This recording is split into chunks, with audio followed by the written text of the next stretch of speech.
Magandang araw mga kaibigan. Ito, meron tayo dito na namang hinanda. Ayan, syempre, may talbos tayo ng sili dyan. Meron tayong sibuyas, may bawang, at medyo maraming luya. Syempre, may paminta. Siguro, alam nyo na lulutuin ko, diba? Habang ang video ko, ay nakatutok dyan sa mga sangkap na yan. At syempre, meron tayo ditong papaya. Ayan, preparado na yan. Hugasan na natin yan, mga kaibigan. Ayan. Aha, alam nyo na kung ano lulutuin ko, no? Siyempre, tinolang manok pero paa. Ayan. Ayan mga kaibigan, titinola tayo ng paa ng manok. Alam nyo bang yan daw mataas ang benepisyo sa atin dahil yan daw ay may collagen, sabi nila. Pero masarap kaya gagawin ko, diba? Okay, teka, may mekos na ako. Ayan na, siyempre, may mekos na ako sa kaldero ko na sasangko dyan para medyo ang sabaw laganap. Ayan, lagay natin kompleto na rekado nyan mga kaibigan.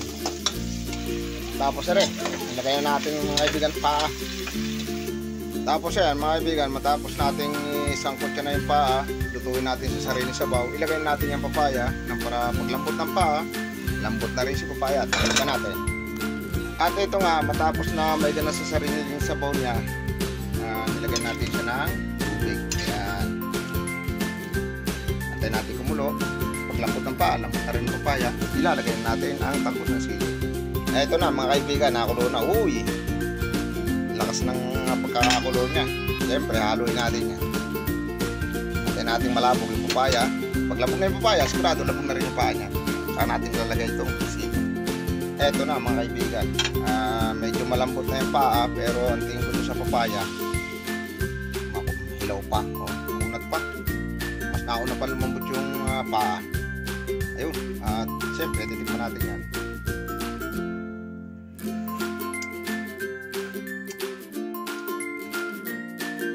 Lasang paa ng manok. Ayan, masarap din, masarap talaga. Hindi naman sa sa totoo lang, masarap talaga din. Sabaw pa lang, ulam na. Pakulaban muna uli natin. Mamaya natin ilalagay ang sili pag lambot na rin yung papaya natin doon. Eto na mga kaibigan, matapos ang medyo mahaba-habang oras na paghintay natin lumambot yung papaya, kasi yung paa niya, ayan kita nyo, lambot na yung papaya talaga. Medyo inantay natin na lumambot, mas nauna pa lumambot yung paa, pero okay na. Ito, lalagay natin yung talbos ng sili. Ang timpla naman, natikman ko na kanina, okay na. Ito na bali ang pinaka-finish product niya mga kaibigan. Pwede na tayo kumain, pwede na kayo pumunta dito. Ayun basta pumunta, hindi kakain. Ito, tikman ulit natin. Yun, ang bango. Ang bango. Talaga may mukagad yung talbos ng sili at saka yung maraming luya. Ayun, sakto na yung lasa. Ayan, ito na bali mga kaibigan yung pinaka-finish product niya. Ayun, tinola ang paa ng manok. Ayan. Ayun, ayos. Magandang umaga sa inyo mga kaibigan. Ayun, salamat sa mga viewers. Salamat sa inyo lahat. God bless all.